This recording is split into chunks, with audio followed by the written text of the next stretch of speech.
Ok, então Josué capítulo 11. E pronto, a semana passada, no capítulo 10, estivemos a ver que depois da vitória de Ai, houve então uma tentativa dos reis a sul se unirem contra o povo de Deus, porque eles iam num encadeamento de vitórias. Tinham conquistado, antes de atravessar o Rio Jordão, tinham conquistado. Depois Deus abriu o Rio Jordão e eles atravessaram o Rio Jordão a pé enxuto. Depois conquistam Jericó. Depois conquistam Ai. Eles andavam nesta senda de vitórias e aqueles reis ficaram preocupados e, em vez de esperarem que o povo de Israel continuasse de conquista em conquista, pensaram: vamos juntar-nos, vamos juntar um grande exército e vamos fazer batalha contra eles.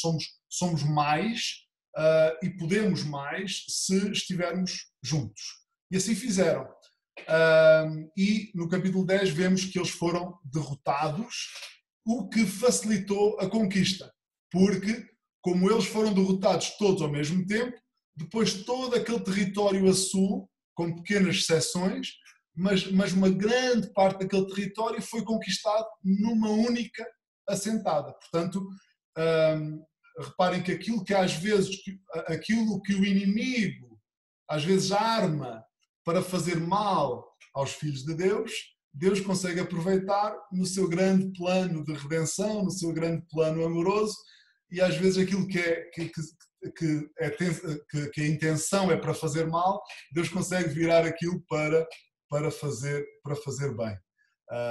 Faz lembrar a mula de Balaão e tudo aquilo, toda aquela história, mas lá chegaremos quando estudarmos. Se um dia estudarmos, espero, é possível que sim, podemos estudar o livro de Juízes. Ok, então, capítulo 11. Vamos ver o que acontece a seguir. Capítulo 11, versículo 1. Diz assim: sucedeu depois disto que, ouvindo Jabim, temos aqui mais nomes bons para os filhos, ok? Ouvindo Jabim, rei de Azor, enviou a Jobab, rei de Madom, e ao rei de Simron, e ao rei de Aksaf, e aos reis que estavam ao norte, nas montanhas, e na campina para o sul de Sinerote, e nas planícies, e em Nafot-Dor, da banda do mar, ao cananeu do oriente e do ocidente, ao amorreu, ao eteu, ao perezeu e ao jebuseu nas montanhas, e ao eveu, e ao pé de Hermon, na terra de Mispa. E então, temos aqui, o que é que acontece aqui? Outra confederação, agora a norte. Portanto, agora foi a vez dos reis do norte se juntarem, porque depois das derrotas que aconteceram a sul. Portanto, há aqui uma tentativa desesperada, isto foi orquestrado por este Jabim, de reunir o máximo de tropas possíveis, fazendo aliança com outros reis para derrotar Josué e Israel. Uma coisa interessante aqui desta passagem, já agora, aqui os nomes podem ser diferentes, a forma de escrever os nomes pode ser diferente de versão para versão, ok? Se calhar encontraram, enquanto eu lia, se calhar na vossa versão o nome está escrito um pouco diferente. Mas aqui no nome, deixa cá ver, no versículo... no versículo 2 diz... aqui na minha versão Sinerot, mas também pode estar Kineret, ok? Quem tem Kineret, levante o braço. Ok, há muitos Kineretes, ok. Ok, Kinnerot, ok. Pronto, isto é um outro nome dado a uma parte da terra de Israel que é muito conhecida, que é o Mar da Galileia. Okay? O Mar da Galileia, onde Jesus fez o seu ministério, etc. O Mar da Galileia também é conhecido como no Novo Testamento, que é a forma grega de escrever, de Genesaré. Já ouviram falar Genesaré? Que faz lembrar esta palavra que aparece aqui em Josué. Esta terra aqui é muito especial. Não é um país muito grande, o atual país de Israel, porque estas fronteiras que estamos aqui a falar são maiores do que o atual país de Israel, mas esta terra, na verdade, não é assim tão grande quanto isso. E o atual país de Israel é mais pequeno do que Portugal. Portugal é enorme. Atenção. Aqui, Portugal é enorme. O país de Israel é mais pequenino ainda. Não queria dizer ainda. É mais pequenino do que Portugal. E então, é incrível como um lugar tão pequeno tem uma centralidade tão grande na história do mundo. Todas as atenções do mundo estão voltadas para aquele lugar, que era o lugar onde iria acontecer o grande sacrifício pelos nossos pecados, que sela este maravilhoso plano do Criador do Universo. Tudo chama a atenção para aquele lugar, e até nos dias de hoje, de vez em quando, se fala de Israel. É muito comum. Um país tão pequenino que centra tanto as atenções do mundo.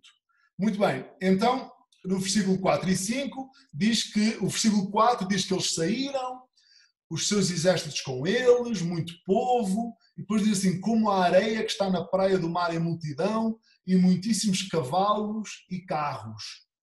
Houve um historiador romano do primeiro século, também muito conhecido, chamado Flávio Josefo. Este historiador romano estimou que este exército seria mais ou menos constituído por 300 mil soldados, 10 mil soldados de cavalaria e 20 mil carros. Portanto, um enorme exército que eles conseguiram juntar ali. Portanto, Israel, para todos os efeitos, Israel estava em clara desvantagem. Obviamente, eu não vou dar spoiler nenhum se vos disser quem é que vai ganhar esta batalha. E aqui o que nós aprendemos com isto é que os que estão com o Senhor estão do lado certo, independentemente das probabilidades e independentemente das aparências.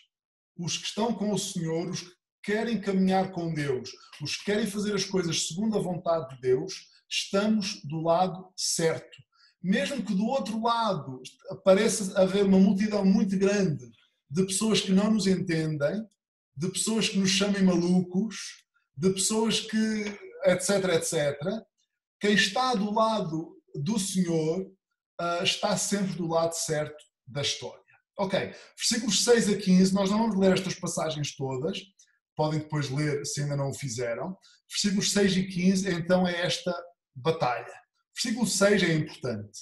Versículo 6 diz assim, e disse o Senhor a Josué, portanto, Josué olhou para aquela multidão e Deus fala com ele.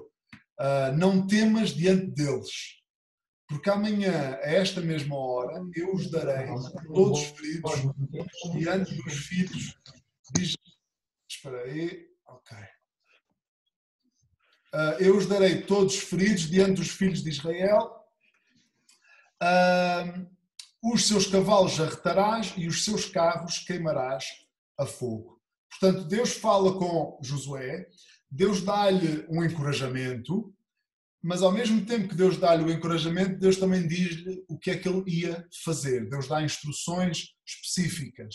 Ele ia inutilizar os carros, ele ia inutilizar os cavalos e ele iria queimar os carros. E então, no dia seguinte, eles alcançam os seus inimigos de surpresa. Vejam o versículo 7. E Josué e toda a gente de guerra com ele veio apressadamente sobre eles, às águas de Merom, e deram neles de repente. E o Senhor os deu nas mãos de Israel, e os feriram, e os seguiram até à grande Sidom, e feriram-nos até que não lhes deixarem nenhum. e fez Josué como o Senhor lhe dissera. Os seus cavalos jarretou. Há quem tenha outra palavra aí nas vossas versões, em vez de jarretar. Não? É essa palavra que está? Ok. Essa palavra significa cortar os tendões das patas. É um pouco brutal isto. Estamos a falar da guerra. A guerra nunca é uma coisa agradável. Aliás, desconfiem sempre daqueles que falem de guerra como se estivessem a falar de ir dar um passeio no parque. Desconfiem sempre. A guerra, na guerra são poucos os vencedores. A guerra é algo mesmo feio. Temos então estas instruções e eles obedeceram ao Senhor tal como Deus tinha dito. Porquê é que Deus mandou fazer isto aos cavalos? Uma das coisas que Deus fez através de Josué e do povo de Israel foi desmantelar as crenças erradas daqueles povos em falsos deuses. Deus fez isto em Jericó porque os cananeus acreditavam que o Deus de Israel era um Deus da natureza, mas que não era um Deus de fortaleza. E este Deus que não era de fortaleza mandou-lhes a fortaleza abaixo. Lembram-se? Depois vimos como estes cananeus adoravam o sol e a lua como se fossem deuses. E então Deus fez com que o sol e a lua parassem, mostrando que ele era superior àqueles falsos deuses. Outras coisas que os cananeus faziam era usar cavalos e até estes carros, estas charretes, nos seus rituais religiosos. Não vamos lá, mas 2 Reis 23:11 fala um pouco sobre isso. E então era uma forma de mostrar a superioridade dos deuses, ter muitos carros e muitos cavalos. E ao mandar fazer isto, ao não querer esta tecnologia que era para a altura tecnologia avançada de guerra, ao não querer isto, Deus também estava a mostrar a sua superioridade diante daqueles deuses. O povo deveria confiar mais em Deus do que confiava em ferramentas ou em métodos. Acham que isto é útil para nós hoje em dia? Eu acho que sim. Okay? Devemos confiar mais em Deus do que confiamos em métodos e em ferramentas. E isto, em termos de ministério da igreja, isto é muito importante. Okay? Estão sempre a sair novos livros, novos métodos. É desta maneira, é assim que a igreja enche. É assim, basta seguir este livro para ter os resultados que você sempre imaginou para a sua igreja, etc, etc. A nossa confiança, e eu sou 100% a favor de usar ferramentas e usar métodos. 100%. Okay? Estou eu aqui no Zoom, aqui uma pessoa com quase 100 anos a utilizar o Zoom.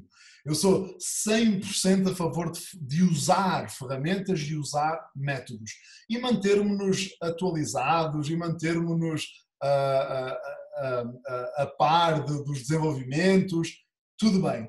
Mas a nossa confiança não pode estar nas ferramentas nem nos métodos. A nossa confiança tem que estar em Deus.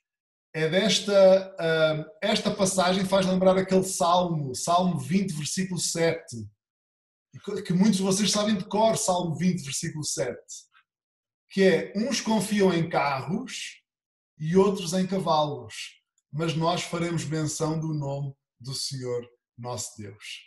E então esta passagem faz-nos lembrar disto.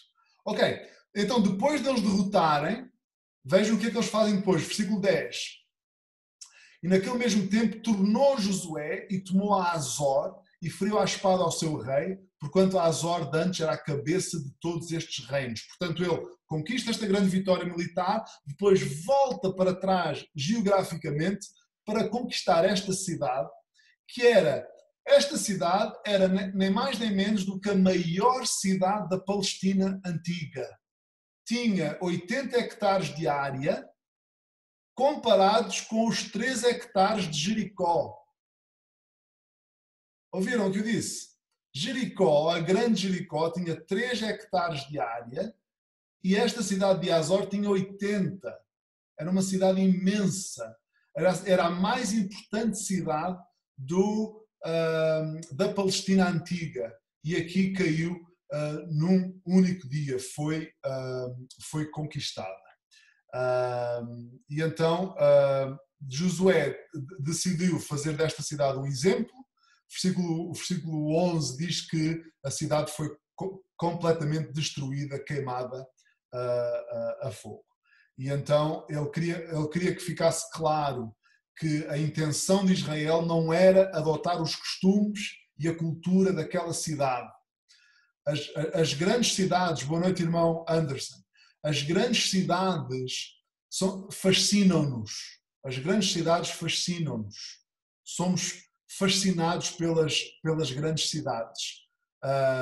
Nova Iorque, para quem tem a oportunidade de visitar Nova Iorque é um sonho. Nova Iorque é maravilhoso.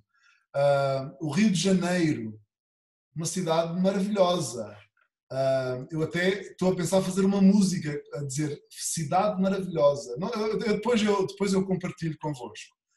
Grandes cidades fascinam-nos. Londres, etc, etc. E fascinam-nos porquê? Porque tem uma cultura própria, tem uma forma tem uma forma de agir que é própria, etc, etc. A maior parte das pessoas, é assim, em Portugal, nós não temos o hábito de ir pela rua com uma bebida na mão. Em Portugal não temos esse hábito, ok? De ir com um copo de café na mão a descer a rua. Eu garanto, vocês estão em Nova Iorque 5 minutos e irão estar a descer a rua com um copo de café na mão e depois, sem saber sequer como é que aquele copo foi-vos parar à mão. A cultura das grandes cidades quase que se apega a nós, ok? E então ali Josué quis que ficasse claro que o povo de Israel não tinha intenção de adotar a cultura daquele lugar. Esta é uma verdade. Aqueles que seguem a Deus têm necessariamente uma cultura diferente do que a cultura do mundo que os rodeia. Necessariamente. Isto tem a ver quanto podemos falar da moral relativa aos relacionamentos, a moral profissional, a moral familiar, etc, etc, e entre outras coisas. Aqueles que seguem a Deus têm uma cultura que é diferente. E isso pode ser usado em favor do Evangelho. Ou seja, não devemos querer ser esquisitos só para ser esquisitos. Há pessoas que têm o prazer em ser esquisitos, mas não nos criticam muito, ok? Há pessoas que gostam de ser esquisitos. Não é ser esquisito para ser esquisito, mas as nossas diferenças em algumas coisas vão servir para alguém chegar ao pé de nós e dizer assim: porquê? Porquê é que toda a gente tira as canetas do trabalho? E tu não tiras as canetas do trabalho, porquê? Elas estão tantas ali, ninguém nota quando tiras uma caneta. Ou então lá o profissional lá na fábrica. Um martelo. Tantos martelos aí. O martelo não faz falta à tua empresa. Leva o martelo para casa. E a gente diz assim, não, eu não me sinto à vontade a fazer isso. E alguém diz assim, porquê? E nós dizemos, ainda bem que perguntas. Deixa-me falar-te de alguém que é muito especial para mim. Portanto, a nossa diferença pode ser um grande motor para anunciar o Evangelho de Cristo. Portanto, não somos diferentes para ser esquisitos. E se bem que muitas vezes vamos ser chamados esquisitos. Somos diferentes porque somos seguidores do nosso Criador e essa diferença Deus usa muitas vezes para a sua glória.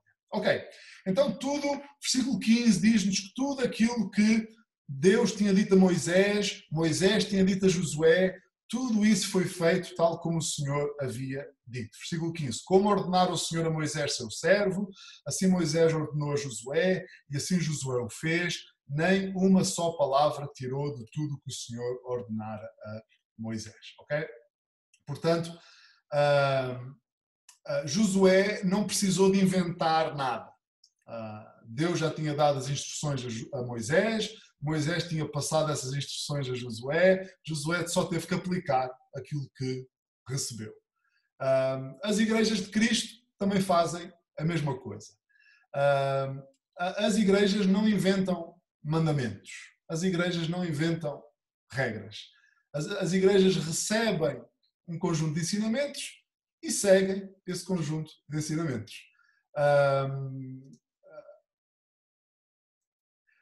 Às vezes há demasiada tendência para as igrejas inventarem modas e modinhas. Okay? A verdade é que se nós nos ocuparmos apenas a fazer aquilo que temos na palavra de Deus para fazer, aquelas instruções que o Novo Testamento dá para as igrejas fazerem, nós temos coisas para fazer durante muito tempo. Não precisamos estar angustiados à procura de outras coisas. Este princípio de as igrejas limitarem-se a receber aquilo dos seus antepassados que vem pela vontade de Deus e seguirem essas coisas sem ter que acrescentar, sem ter que inventar nada, este tipo de posicionamento vai evitar muitos dissabores às igrejas. Este tema da obediência é um tema muito importante no livro de Josué. Portanto, é verdade, Deus dá-nos mandamentos, Deus dá-nos instruções, Deus dá-nos recomendações. Mas o que é muito importante nisto também é que, para além de dar os mandamentos, Deus promete que vai estar connosco e que nos vai ajudar. Essa parte a mim ajuda-me bastante. De saber que, sim senhor, Deus deu-me algumas coisas para eu seguir, que às vezes parecem difíceis, mas Deus diz assim, eu estarei contigo, eu vou-te ajudar. Isso não tira nada da nossa responsabilidade de buscar a vontade do Senhor e andar nos seus caminhos, mas dá-nos ânimo, porque sabemos que Deus estará connosco. Versículos 16 a 23, aqui do capítulo 11, versículos 16 e 23, é como se fosse a descrição das áreas que foram conquistadas. Portanto, versículos 16 e 17 é um amplo território, norte, sul, este, oeste. Temos aqui uma recapitulação de todo o território. Depois, o versículo 18 diz assim, e por muitos dias Josué fez guerra contra todos estes reis. Portanto, para além destas batalhas, este processo de conquista da terra, que aqui é descrito em meia dúzia de capítulos, tudo isto levou cerca de 7 anos. Okay? Toda esta conquista levou cerca de 7 anos. Desde o início do livro de Josué, até a estas conquistas estarem terminadas, estamos a falar de um período de mais ou menos 7 anos. E aqui somos lembrados do seguinte, as vitórias, estas vitórias não vieram de forma rápida e fácil. Na verdade, as grandes vitórias raramente são rápidas e fáceis. Nós desejamos mudanças rápidas nas nossas vidas, nós desejamos vitórias rápidas sobre o pecado. Em Cristo entramos numa caminhada com Deus que vai durar toda a nossa vida. Portanto, nós ainda já não somos aquilo que éramos, mas também ainda não somos aquilo que vamos ser. E às vezes gostávamos de já ser aquilo que vamos ser. Okay? Não é? Concordam comigo? Quem concorda faça assim. Às vezes gostávamos que estas mudanças, que estas transformações já estivessem completas. Mas porquê é que eu ainda me irrito tanto com aquilo? Porquê é que eu ainda tenho tanta preocupação e tanta ansiedade? Porquê é que eu, etc, etc, etc. E então somos uma obra de Deus, estamos a ser moldados pelas mãos de Deus. Isto é um processo que vai durar toda a nossa vida. É fácil ficar impaciente com Deus, às vezes podemos perder a esperança por achar que as coisas estão a andar demasiado devagar. Quando estamos no meio dos problemas, mesmo ali no meio da tempestade, parece que está tudo sempre igual, que nada muda. Mas mais tarde, quando olhamos para trás, conseguimos ver claramente que Deus nunca parou de trabalhar. Okay? No momento da dor, no momento da tempestade, dizem, mas isto nunca mais vai passar. Mas mais tarde a gente diz assim, Deus estava a trabalhar assim, assim, assim, assim. E isto deve servir-nos de ânimo. Ok. Depois, do versículo 21 e 22, temos aqui uma referência especial que eu queria só mencionar antes de irmos embora. Versículo 21 e 22 diz assim, naquele tempo veio Josué e extirpou os anaquins das montanhas de Hebron, de Debir, de Anab e de todas as montanhas de Judá e de todas as montanhas de Israel. Josué os destruiu totalmente com as suas cidades. Nenhum dos anaquins ficou de resto na terra dos filhos de Israel, somente ficaram de resto em Gaza, em Gat e em Asdod. Portanto, estes anaquins, e então estes eram também conhecidos como os gigantes. Okay? Algumas versões até podem ter gigantes aí em vez de anaquins. E estes eram gigantes que tinham assustado este povo 40 e tal anos antes. Lembram-se, eles enviaram os espiões à terra e eles disseram, aí é uma terra que tem gigantes. Okay? E então eles não quiseram logo entrar na terra prometida por causa dos gigantes. E nós às vezes ouvimos falar em gigantes e estamos tão influenciados pelos filmes da Disney que os gigantes que vemos são assim umas coisas assim estapafúrdias. Pelos vistos, eram mesmo seres humanos que em estatura eram muito poderosos e mais altos, mais fortes do que os outros. Okay? Foram derrotados por Josué e por Israel. É muito interessante na referência no versículo 22 que disseram que ficaram alguns. Ficaram alguns em Gaza, ficaram alguns em Gat e ficaram alguns em Asdod. E 400 anos depois disto, aparece um senhor que era da cidade de Gat, chamado Golias, que era precisamente da cidade de Gat. Okay? Portanto, estes poucos que sobraram, pelos vistos ainda continuaram a ter descendentes, não muitos, mas Golias era um deles. Portanto, Golias e os seus, é difícil saber quantos metros tinha, há quem fale em 4 metros, há quem fale em mais, há quem fale em menos. No entanto, eu tenho um amigo meu que tem 2,6 metros. É um amigo meu, ele é de Nova Iorque e é antigo jogador profissional de basquetebol. E o Lionel é do tamanho do mundo. Ele tem 2,6 metros e ele é do tamanho do mundo. A mão dele, quando ele nos cumprimenta, parece que a mão dele se enrola à volta da nossa mão. E ele tem 2,6 metros. Portanto, mesmo que Golias tivesse 3 metros, já seria um ser humano interessante de se ver. Seria um ser humano interessante de se ver. E então temos estes gigantes, ok? Agora a vossa pergunta é, de onde é que de onde é que apareceram estes gigantes, qual é a origem destes gigantes, ainda existem, por quanto mais tempo é que existiram, e a Bíblia não diz. E aquilo que a Bíblia não diz, eu não passo muito tempo a investigar. Porque há, de facto, se forem ao YouTube, há montes de vídeos falsos, assim como as caveiras muito grandes, etc. Nenhum desses vídeos é verdadeiro. Okay? Todos esses vídeos são falsos.